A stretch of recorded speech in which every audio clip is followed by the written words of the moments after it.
안녕하세요. 오늘도 사연살롱을 찾아주셔서 감사합니다. 20대 초보맘이에요.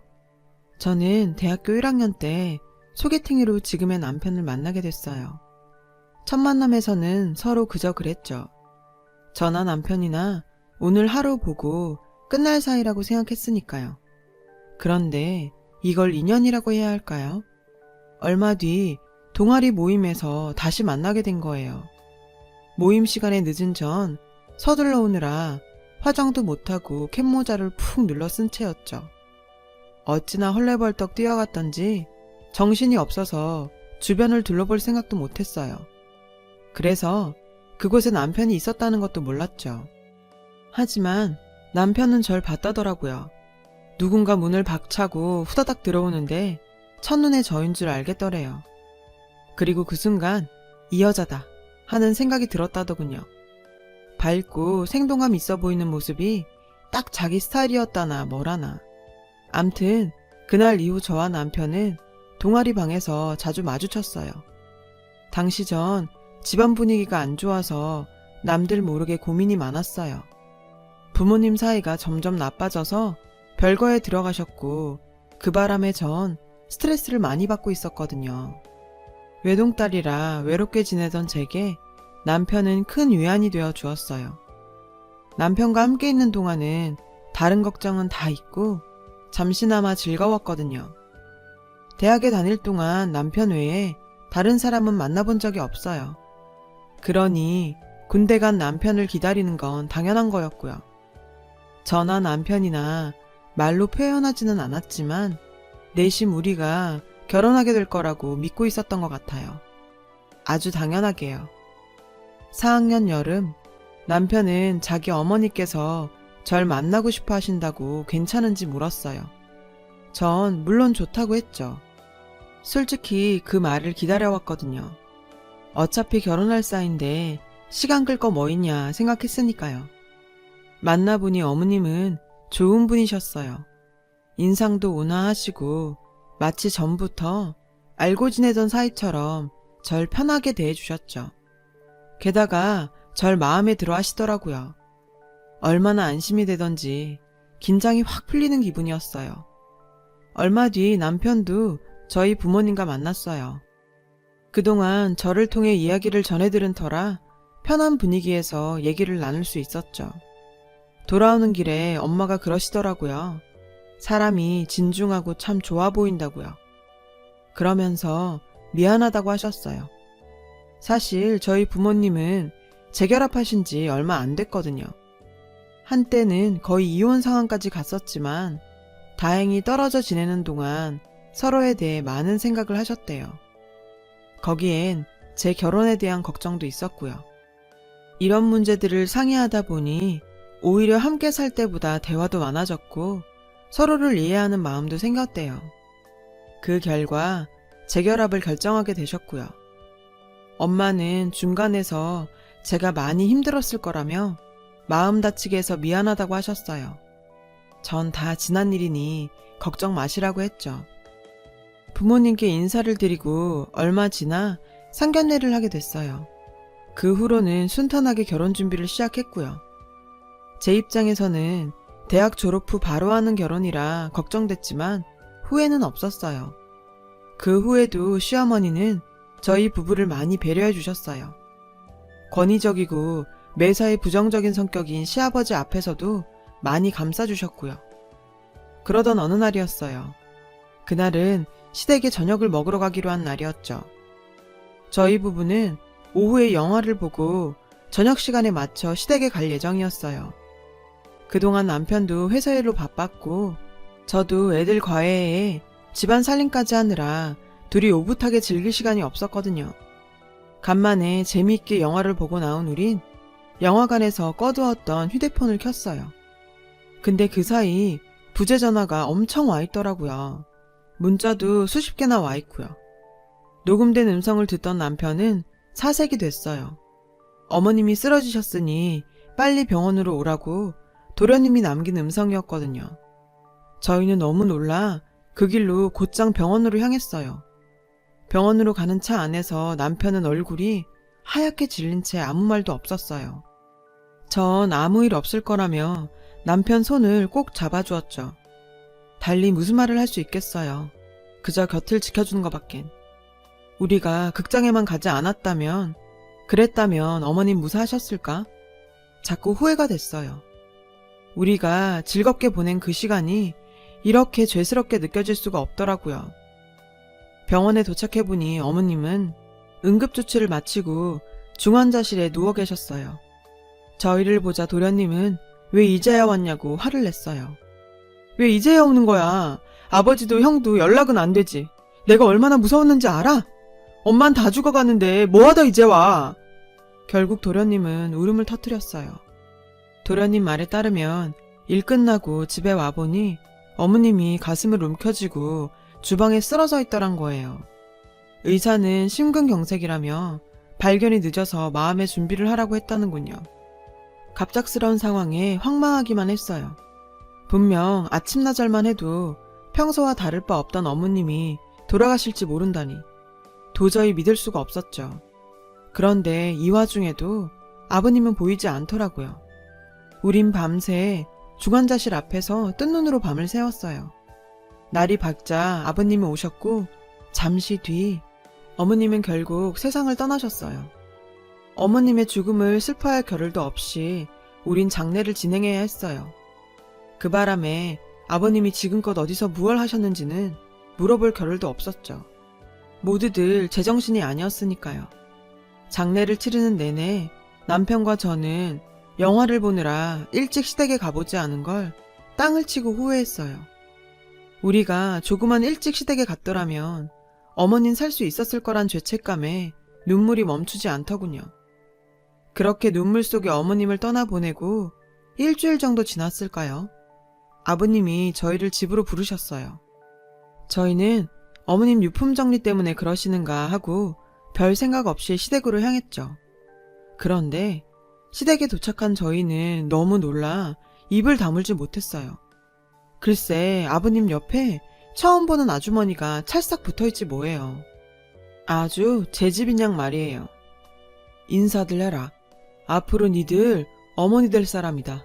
생각보다 빨리 너희한테 소개하게 됐구나. 얼른 얼굴 익히고 친해졌으면 한다. 남편과 도련님은 화가 나서 어쩔 줄 모르는 것 같았어요. 며느리인 저도 황당했으니 당연하죠. 어머니 가신 지 일주일밖에 안 됐는데 새어머니라뇨. 도저히 아버님이 이해가 안 갔어요. 알고 보니 아버님은 어머님이 살아계실 때에도 그렇게 바람을 피시고 집에도 잘 안 들어와서 어머님 속을 그렇게 썩이셨더라고요. 그때였죠. 아주머니가 천연덕스럽게 안방으로 들어가 어머님 장에서 자기 옷을 꺼내 입고 나오자 도련님이 버럭 소리를 질렀어요. 이게 대체 뭐 하는 짓이에요? 형수님 보기 부끄럽지도 않아요? 사람이 돌이란 게 있죠. 어떻게 엄마 장례 끝난 지 며칠도 안 돼서 이럴 수가 있어요? 어떻게 이렇게 뒤통수를 치냐고요? 도련님은 펄펄 뛰다가 결국 집을 뛰쳐나가고 말았어요. 저희도 더는 그 자리에 있고 싶지 않았어요. 저리도 뻔뻔한 노년 커플이라니요. 남편도 아버님께 이러시는 거 아니라고 화를 내곤 저를 데리고 시댁을 나왔어요. 그렇게 한 달쯤 지났나요? 저는 임신을 하게 됐어요. 너무도 기다렸던 아이였기에 기쁨도 컸죠. 마음에 내키진 않았지만 일단 시아버님께 이 사실을 알리는 게 도리인 것 같아 아버님께 전화를 했어요. 전화를 받으신 아버님은 대뜸 왜 자기한테 전화하냐며 새어머니한테 하라고 역정을 내시지 뭐예요. 건방지게 며느리가 시아버지한테 전화한다고 뭐라고 하시는데 순간 이게 그렇게 못할 짓인가 싶더라고요. 사실 저는 새어머니와 한 번도 통화를 해본 적도 없고 하고 싶지도 않았거든요. 하지만 다른 일도 아니고 손주를 임신했다는 소식인지라 큰맘 먹고 전화를 했어요. 새어머니는 전화를 받자마자 제 얘기는 듣지도 않고 집으로 오라시는 거예요. 무슨 일이냐고 물었더니 물김치를 해야겠대요. 어머니, 실은 제가 임신을 했는데요. 8주 차래요. 의사 선생님이 지금은 안정이 필요하대서 계속 누워있거든요. 예, 누군 임신 안 해봤니? 처음엔 의사들이 겁주느라고 다 그렇게 말해. 네가 그렇게 네 몸이 신경 쓰인다면 알아서 해라. 누가 너 일 시킨다니? 김치 주려고 부르는 거지. 저는 이 얘기를 남편한테 할까 하다가 말았어요. 안 그래도 아버님하고 사이도 안 좋은데 새어머니에 대해 이러쿵저러쿵 할 필요는 없잖아요. 그런데 알아서 하라던 새어머니가 문자를 보내셨지 뭐예요. 자신은 이전 시어머니랑은 다르다며 어른이 부르면 일단 오는 게 도리라고 계속해서 닭달 문자를 보내셨어요. 미운이 고운이 해도 이제 시어머니를 모셔야 될 사람이라 할 수 없이 과일을 사들고 시댁으로 갔어요. 그런데 일 안 시킨다던 새어머니는 저를 보자마자 기다렸다는 듯 앞치마부터 주시더군요. 어른이 시키는데 안 한다고 할 수 없어서 하는 수 없이 앞치마를 메고 주방으로 들어갔어요. 그런데요, 결과가 어땠는지 아세요? 결국 그 물김치 저 혼자 다 했어요. 새어머니는 해본 적도 없는 저한테 이거 넣어라 저거 넣어라 입으로 명령만 하셨고요. 그리고는 마지막에 간을 보시더니 얼굴을 찌푸리는 거예요. 맛이 없다나요? 전 시키는 대로 했을 뿐인데 그게 제 탓은 아니죠. 그래도 혹시 몰라 뭘 잘못 넣었나 싶어 양념통을 살피는데 너 손맛이라는 거 모르니? 네가 손맛이 없는 거야. 내가 잘못 가르쳐준 게 아니고. 큰애, 집에서 밥은 제대로 해먹이니? 에휴, 안 되겠다. 넌 살림부터 다시 배워야겠어. 어머니, 저도 저희 집 일은 잘해요. 오빠도 제가 하는 음식 잘 먹고요. 가끔 오빠가 할 때도 있지만 웬만한 건 제가 다 한다고요. 너는 제대로 가르쳐주겠다는데 무슨 말이 그렇게 많아? 결혼한 지가 언젠데 아직 이 모양이면서 제대로 배워서 할 생각을 해야지. 너 전에 시어머니한테도 이랬니? 따박따박 따지고 대들었어? 당연히 아니죠. 저희 어머님은 당신처럼 이러지 않으셨으니까요. 라고 말하고 싶었지만 꾹 참았어요. 그나저나 계속 서서 일을 했더니 몸이 천근만근이더라고요. 어디라도 잠깐 걸터 앉고 싶었지만 새어머니가 쉴 틈도 없이 혼내시는 바람에 그러지도 못했어요. 그리고 네가 잘해야 네 남편도 아버지랑 화해할 게 아니야. 내 말은 너라도 들락거리면서 둘 사이에 다리를 놓으란 거다. 왜 그렇게 어른 마음을 몰라? 저는 알겠다고 했어요. 남편이 계속 아버님과 불편한 관계로 지내는 건 저도 원치 않으니까요. 하지만 새어머니가 그런 말을 할 입장은 아니지 않나요? 정말 할 말은 많았지만 뱃속에서 우리 콩콩이가 듣고 있어서 또 입 꾹 다물었습니다. 혹시라도 아이한테 나쁜 마음이 전해질까 좋게 생각하려고 애쓰면서요. 새어머니는 그 후로도 자주 저를 부르셨어요. 이유는 여러 가지였죠. 남편 옷을 사놨다, 반찬을 해놨다, 과일 선물 들어온 거 가져가라 등등.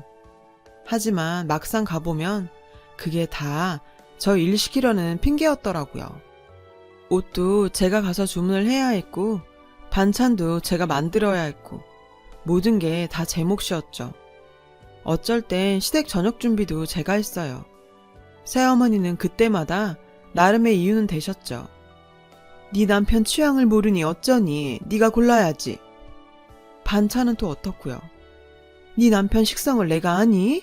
그러니 네가 간을 봐야지. 하지만 결국 제가 만든 반찬은 죄다 시댁 저녁상에 올라갔어요. 생각해보면 이런 걸로 불평하는 것도 웃기긴 해요. 반찬 몇 개 만드는 게 무슨 대단한 시집살이라고 제 몸이 좀 힘들면 되죠. 그렇게 한동안 시댁에 들락거리다 보니 어느새 산부인과 진료 날이더라고요. 의사 선생님은 요즘 활동을 많이 하냐시며 답답하더라도 집에서 안정을 취하라고 하시더군요. 누군 안 쉬고 싶나요? 새어머니가 불러대니 그런 거죠. 어쨌거나 시댁에 가서 일하는 게 저에겐 스트레스가 됐어요. 새어머니는 제 임신에 딱히 관심이 없는 것 같았어요. 한 번도 몸은 괜찮냐, 병원에서는 뭐라고 하냐 이런 말씀은 일절 없었죠. 피 한 방울 안 섞인 남이라 그런가 봐요. 그래서일까요? 돌아가신 어머님 생각이 많이 나더라고요. 우리 어머님이 살아계셨다면 손주 볼 생각에 얼마나 좋아하셨을까요? 제 몸 걱정도 많이 해주셨을 테고요. 이런 생각에 종종 울적해지곤 했어요. 시간이 흘러 저는 임신 13주차가 되었어요. 그간 새어머니 때문에 스트레스가 많이 쌓였던 건지 저는 몸 상태가 안 좋았어요. 그때 새어머니한테 전화가 왔어요. 대뜸 이제부터 매달 자기한테 용돈을 보내라는 거예요. 기가 막혔죠. 어머니, 그건 어려울 것 같아요. 아직 오빠 마음이 풀리지도 않았고 저희가 용돈을 매달 드릴 만큼 형편이 되지도 않아요. 태어난 아기를 위해서 준비도 해야 하고요. 그랬더니 뭐라는지 아세요? 듣자하니 너는 취직도 안 하고 졸업하자마자 결혼했다던데 요즘 애들 치고 참 구식이다. 어떻게 남편 혼자 벌어먹이게 하니? 놀고 먹는다고 타박을 하시길래 저도 애들 거해하면서 생활비 보태고 있다고 말했어요. 지금은 임신 중이라 쉬고 있지만 애 낳고 나면 다시 일할 거라고요. 그랬더니 새어머니는 과외 다시 시작하면 그때는 꼭 용돈을 보내라네요. 아니, 아무리 시부모라고 해도 어쩜 이렇게 용돈을 당당하게 요구해요? 게다가 당신이 그럴 처지냐고요. 어머니, 아무래도 이건 오빠하고 얘기를 해봐야 될 것 같아요. 매달 나가는 돈이고 저희 생활도 있으니까요. 그러자 새어머니는 무슨 애가 그렇게 융통성이 없냐시며 한숨을 쉬더라고요. 제가 일머리만 없는 줄 알았더니 생활 능력도 안 된다나요. 저는 기분이 상해서 아무 말도 하지 않았어요. 새어머니도 제 기분을 눈치채셨는지 어른이 듣기 싫은 말 좀 했다고 뾰로통 한다며 전화를 확 끊으시더군요. 제가 다시 전화를 했지만 새어머니는 받지 않으셨어요. 그래서 문자로 죄송하다고 용돈 문제는 오빠랑 잘 얘기해보겠다고 했죠. 그렇게 일주일쯤 지났나? 그날은 유난히 몸이 무거워서 아침부터 아무것도 못 먹고 자리에 누워 있었어요. 그때 새어머니한테 전화가 온 거예요. 자기 딸이 결혼을 한다며 혼수를 보러 가야겠다고 하더군요. 새어머니한테 딸이 있는지 몰랐지만 암튼 축하드린다고 했어요. 그런데 글쎄 자기 딸이 바쁘니 저더러 혼수를 보러 같이 가자시지 뭐예요. 어머니, 근데 어쩌죠? 제가 오늘은 몸이 안 좋아서요. 나가기 힘들 것 같은데요. 다른 날 가시면 안 될까요? 아님, 따님 시간 되는 날 따님이랑 가시고요. 그랬더니 버럭 화를 내시는 거예요. 뭐? 따님? 너는 아가씨라는 말도 몰라? 따님이 뭐야 따님이? 정말 섭섭하게 군다 너. 내 딸이 너한테 남이니? 아가씨라는 말이 그렇게 어려워? 솔직히 전 새어머니한테 자식이 있는 줄도 몰랐어요. 어떻게 아냐고요. 아버님이 일방적으로 같이 산다고 데려오셨고 그 전까지는 존재도 모르는 사람이었잖아요. 게다가 두 분 때문에 도련님은 집 나가셔서 연락도 안 되는데 있는지도 몰랐던 새어머니 딸까지 신경이 써지겠냐고요. 그래서 저는 따님이 있는 줄 오늘 처음 알았다. 그래서 어색했다. 저희도 몰랐던 가족이지 않냐. 그렇게 잘 말씀드렸어요. 그런데도 새어머니는 며느리 자세가 안 되어 있다며 집안일에 이 핑계 저 핑계 대고 빠져나갈 궁리만 한다고 화를 내더군요. 남 하나는 임신이라도 했니? 유세도 보통 유세가 아니네. 나 애 갖자마자 내 할 일 다 했다. 요즘 애들이 나약한 거니 네가 유별난 거니? 그때였어요.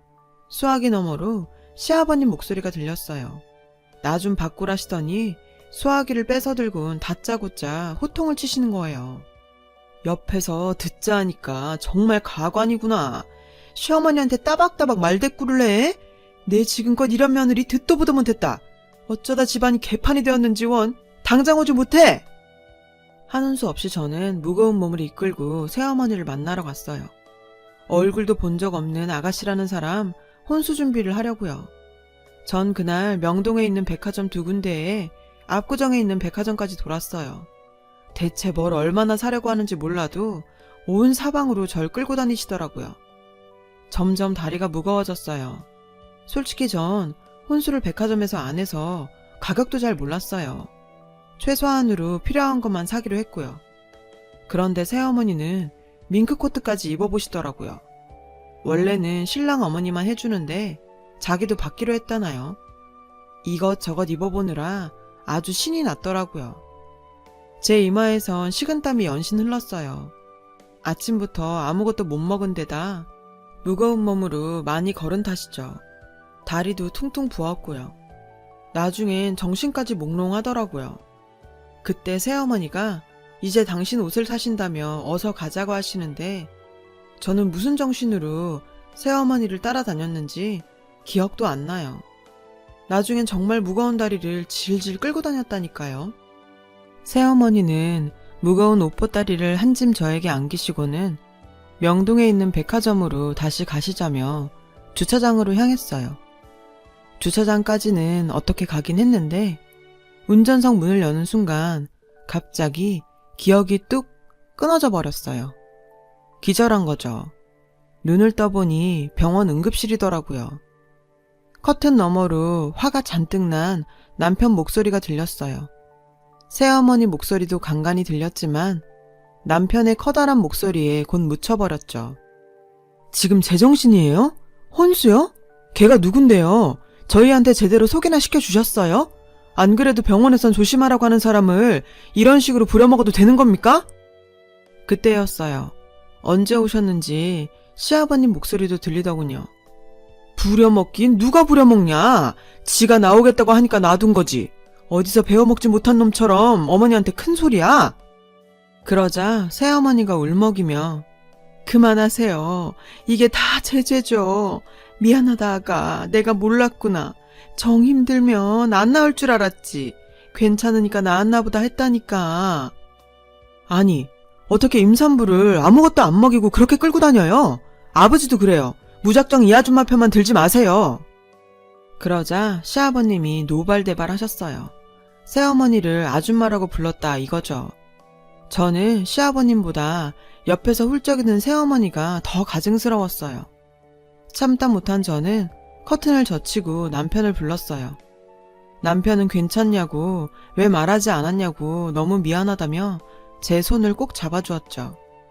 전 그런 남편 손등을 다독이며 괜찮다고 했어요. 시부모님 때문에 너무 속상하지만 그래도 저한텐 저밖에 모르는 남편이 있으니 그걸로 됐다 생각했죠. 나중에 들은 얘기지만 그날 제 상태가 너무 안 좋아서 하마터면 유산할 뻔했다고 하더라고요. 의사 선생님은 아기 잃기 싫으면 당분간 꼼짝 말고 자리에 누워있으라고 신신당부하셨어요. 그날 소동은 그렇게 끝이 났고 남편은 시부모님께 앞으로는 우리 부부 누구도 그 집에 발도 들이지 않겠다고 선언을 했어요. 그러니 앞으로 절 부르지 말라고요. 그런데 이게 끝이 아니었어요. 뒤늦게 이 소식을 전해들은 도련님이 시댁에 가서 한바탕 난리를 쳤거든요. 엄마 돌아가시자마자 여자를 들이더니 이젠 형수까지 죽일 셈이냐고 앞으로 얼굴 볼 일 없게 제발 조용히 사시라고 했다네요. 그 바람에 아버님은 뒷목을 잡으셨고 새어머니는 주저앉아 신세한탄을 하며 대성통곡을 했다지 뭐예요. 다행히 저는 점차 안정을 찾아갔고 시간이 흘러 출산 예정일이 되었어요. 그런데 이상하죠? 아무리 기다려도 소식이 없는 거예요. 병원에 가져가려고 일찌감치 챙겨놓은 옷가방만 현관 앞에 덩그러니 놓여 있었죠. 그렇게 또 며칠이 지났어요. 여전히 아이가 나올 기미는 안 보였고요. 초조한 마음에 친정엄마한테 전화를 했더니 걱정할 거 없어. 너도 예정일보다 2주나 늦게 나왔으니까 원래 그런 거야. 괜히 속 끓이지 말고 마음 푹 놓고 있어. 그럼 알아서 다 나와. 엄마 말에 알았다고는 했지만 그래도 전 안심이 안 됐어요. 혹시 그날 시어머니를 따라 혼수 보러 다닌다고 무리하게 움직일 것 때문에 뭐가 잘못된 것 아닌가 겁이 났죠.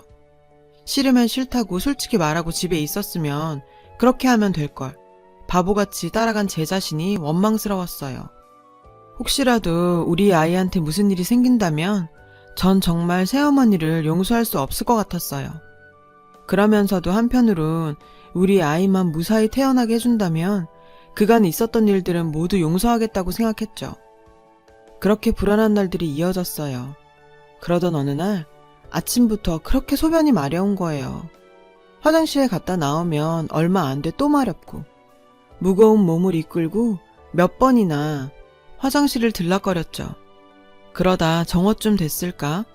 생리통 앓을 때랑 비슷한 통증이 느껴지더라고요. 그런 통증이 5분 간격으로 느껴지는데 정말 미치겠더라고요. 친정엄마한테 전화를 걸어 통증 얘기를 했더니 다짜고짜 남편을 바꾸라네요. 남편이 전화를 받자마자 엄마 목소리가 전화기를 뚫고 나왔어요. 정은이 데리고 당장 병원으로 가. 그렇게 전 부른 배를 부여잡고 병원으로 향했어요. 병원에 도착하고 1시간도 안 돼 아이를 낳았죠. 예쁜 딸이었어요. 동그란 얼굴에 선한 인상. 돌아가신 어머님을 꼭 닮았더라고요. 남편도 아이를 보자 어머님 생각이 났는지 눈시울이 붉어졌죠. 살아계셨다면 모르긴 해도 어머님이 제일 좋아하셨을 거예요. 자신을 닮은 손녀딸을 안고 덩실덩실 춤을 추셨을지도 모르죠. 살아계셨다면 말이에요. 3-7일이 지나고 저도 조금씩 움직이기 시작하던 무렵이었어요. 새어머니한테 전화가 왔더라고요. 전 제가 출산한 걸 알고 전화를 하셨나 했어요. 그런데 넌 어떻게 된 애가 전화 한 번을 안 하니? 시부모가 살았는지 죽었는지 궁금하지도 않아? 꼭 이렇게 시애미가 전화를 해야겠어? 그깟 일 좀 시켰다고 꽁해가지고는 영영 연락도 끊을 셈이었니? 어쩜 그렇게 매정하니? 그래, 지난 일 들춰낸들 뭐 하겠니? 나이 든 내가 용서하고 넘어가야지. 암튼 그건 그렇고 오늘 중으로 돈 좀 붙여라. 생활비가 떨어져서 시장 볼 돈도 없구나. 기가 막혀서. 새어머니는 시간이 흘러도 변한 게 하나도 없더라고요. 어쩜 그렇게 뻔뻔한지. 근데요, 희한하죠. 예전엔 어른들한테 혼나는 게 두려워서 내 몸 아파도 일단 하라는 대로 하고 그랬거든요. 근데 애를 낳고 보니 세상 무서운 게 없는 거예요. 내가 그 고통도 이겨내고 애도 낳았는데 뭔들 못하겠냐 싶은 거죠. 그래서 간만에 목 좀 풀었어요. 저기요, 누가 시어머니라는 거죠? 죄송하지만 저희 시어머님은 돌아가셨는데요. 혹시 저희 시아버님과 동거하시는 분이신가요? 그렇다면 더욱 시어머니라고는 못 불러드리겠네요. 두 분 아직 혼인신고도 안 하셨잖아요. 제 말에 새어머니는 말문이 막혔는지 꺼억거리는 소리만 내시더군요. 너 미쳤니? 이게 어따 대고 저기요? 너 지금 나하고 한번 해보자는 거야? 네, 해보자는 겁니다. 저요, 이제 무서울 거 없어요. 그동안은 남편 생각해서 참고 봐드렸는데요. 이젠 그럴 필요가 없겠더라고요. 아시다시피 제 남편이랑 도련님은 그쪽을 어머님으로 받아들일 생각 눈꼽만큼도 없거든요. 그러니 그쪽이 제 시어머니가 될 일은 평생 없을 겁니다. 게다가 전 제 자식 죽일 뻔한 살인 미수자한텐 1원 한 장 줄 생각도 없으니까. 돈이 필요하시면 그 잘난 댁의 딸한테나 부탁해보세요. 경고하는데요. 한 번만 더 저한테 전화해서 돈 달라고 하시면 저 그땐 정말 가만 안 있습니다. 아셨어요? 전 시원하게 퍼붓고는 그대로 전화를 끊었어요. 소리를 지르고 나니 어찌나 개운하던지 그간 쌓였던 스트레스가 뻥 하고 날아가는 것 같았어요. 진작 이럴 걸 지금껏 왜 바보같이 참기만 했는지 후회가 되더라고요. 퇴근하고 돌아온 남편한테 이 얘기를 했더니 남편은 자기 속이 다 후련하다고 잘했다고 하더군요. 아참, 전에 밍크까지 받고 결혼시킨다던 새어머니 딸 말이에요. 글쎄, 결혼한 지 1년도 안 돼서 깨졌다더라고요. 지금껏 제 손으로 10원짜리 한 장 벌어본 적 없는 그 딸은 결혼해서도 집에서 빤빤히 놀면서 남편 월급으로 기사까지 부리며 호빠에 드나들었대요. 그러다 시부모한테 딱 걸렸고요. 게다가 젊은 호스트한테 남편 카드로 긁은 명품 시계까지 갖다 바친 게 들통나서 바로 이혼당했고요. 자신이 유책 배우자인데다 혼인 기간도 짧아서 위자료도 한 푼 못 받고 오히려 남편 카드 긁어서 산 명품 시계값까지 물어줘야 해서 난리더라고요. 평생 엄마 등골만 빼먹고 살았으니 카드값 물어줄 돈이 어디 있겠어요. 새어머니가 다 물어주게 된 거죠. 그래서 생활비 없다고 저한테 전화를 했던 거였죠. 딸 빚 갚아주려고요. 불과 2년 사이에 희노애락을 다 겪은 우리 부부는 지금부터 제2의 인생을 살려고 해요. 지금까지는 누군가의 자식이었지만 이젠 한 아이의 엄마 아빠로 말이에요. 살다 보면 힘든 고비도 있고 감당하기 힘든 시련도 있겠지만 그래도 부모의 이름으로 굳세게 살아보려고 합니다. 여러분도 저도 화이팅이에요. 지금까지 제 사연을 들어주셔서 고맙습니다. 여러분, 사연 댓글에 응원과 현명한 조언 부탁드려요. 좋아요와 구독은 저에게 큰 힘이 됩니다. 오늘도 좋은 일 가득하세요.